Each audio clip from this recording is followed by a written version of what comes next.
I thought Delacroix might have given him an argument on that, but didn't say so. I glanced around Coffee's cell, instead. "Where's Mr. Jingles?"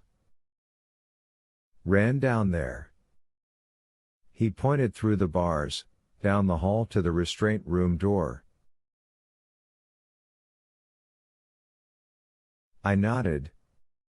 "Well, he'll be back." But he wasn't. Mr. Jingles's days on the Green Mile were over.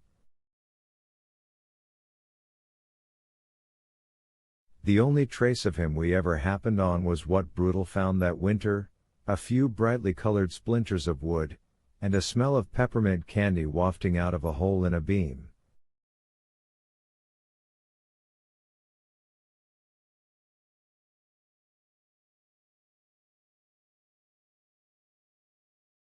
I meant to walk away then, but I didn't. I looked at John Coffey, and he back at me as if he knew everything I was thinking.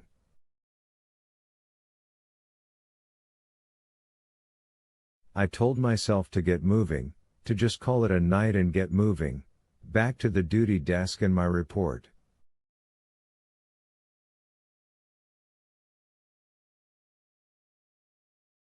Instead I said his name. "John Coffey." "Yes, boss," he said at once. Sometimes a man is cursed with needing to know a thing, and that was how it was with me right then.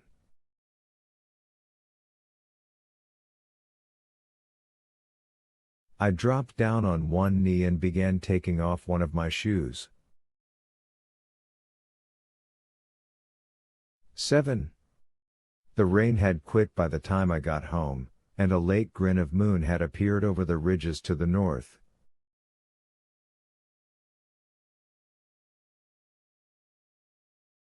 My sleepiness seemed to have gone with the clouds. I was wide awake, and I could smell Delacroix on me. I thought I might smell him on my skin. Barbecue, me and you, Stinky, Pinky, phew phew phew, for a long time to come.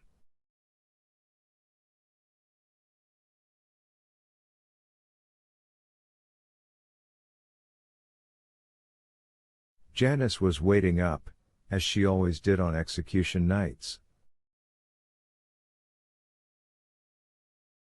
I meant not to tell her the story, saw no sense in harrowing her with it, but she got a clear look at my face as I came in the kitchen door and would have it all.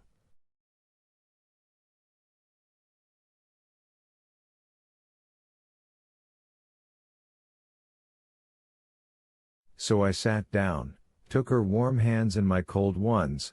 The heater in my old Ford barely worked, and the weather had turned 180 degrees since the storm, and told her what she thought she wanted to hear.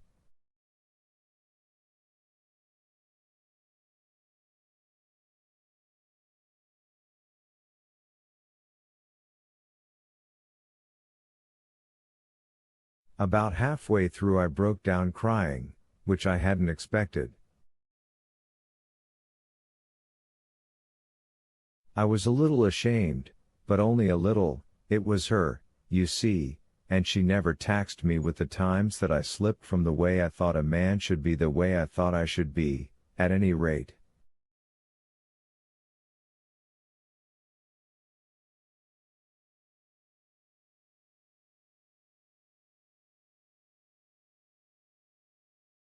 A man with a good wife is the luckiest of God's creatures, and one without must be among the most miserable.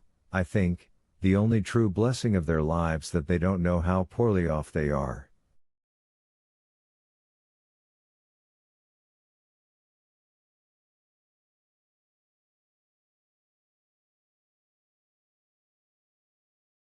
I cried, and she held my head against her breast, and when my own storm passed, I felt better a little, anyway.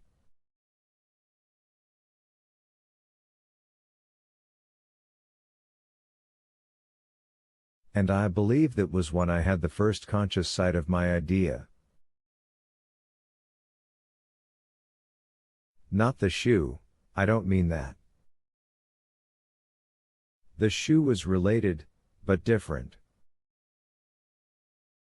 All my real idea was right then, however, was an odd realization, that John Coffey and Melinda Moores, different as they might have been in size and sex and skin color, had exactly the same eyes, woeful, sad, and distant.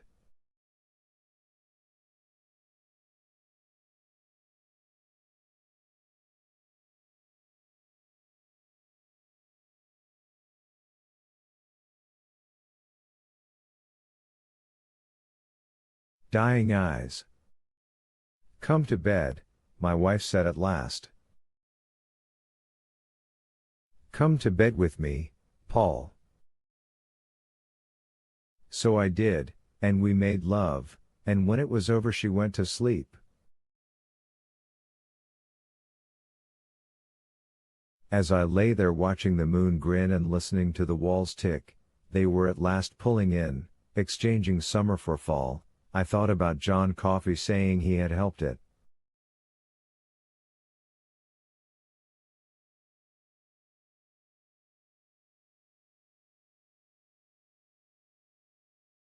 I helped Dell's mouse.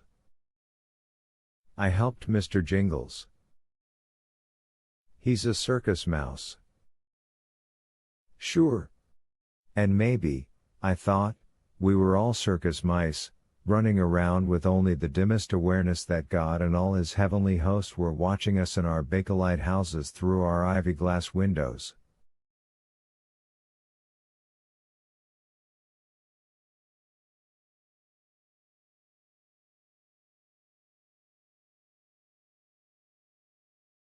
I slept a little as the day began to lighten, 2 hours, I guess, maybe 3, and I slept the way I always sleep these days here in Georgia Pines and hardly ever did then, in thin little licks.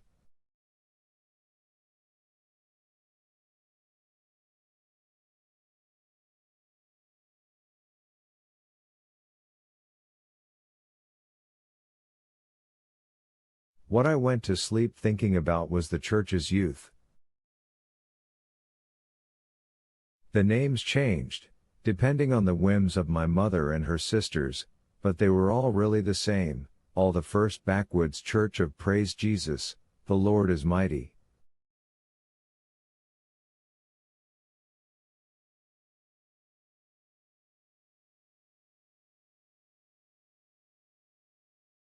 In the shadow of those blunt, square steeples, the concept of atonement came up as regularly as the toll of the bell which called the faithful to worship.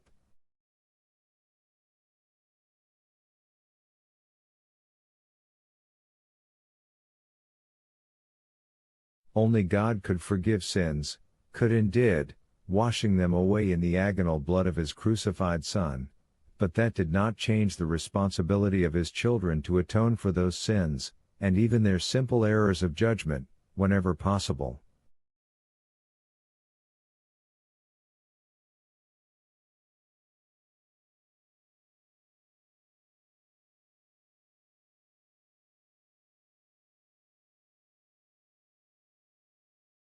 Atonement was powerful, it was the lock on the door you closed against the past.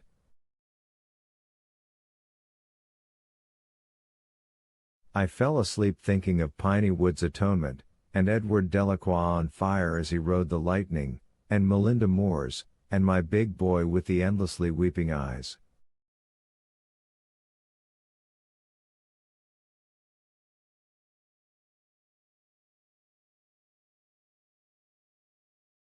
These thoughts twisted their way into a dream.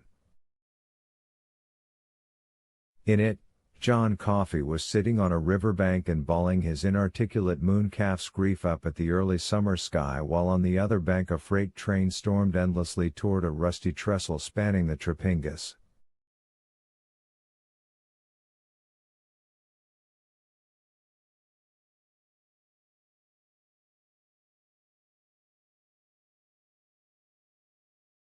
In the crook of each arm the black man held the body of a naked, blonde-haired girl child.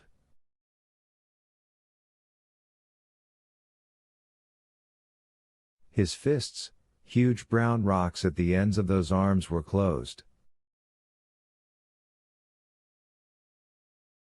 All around him crickets cheered and nauseams flocked, the day hummed with heat. In my dream I went to him, knelt before him, and took his hands. His fists relaxed and gave up their secrets. In one was a spool colored green and red and yellow. In the other was a prison guard's shoe. I couldn't help it, John Coffey said.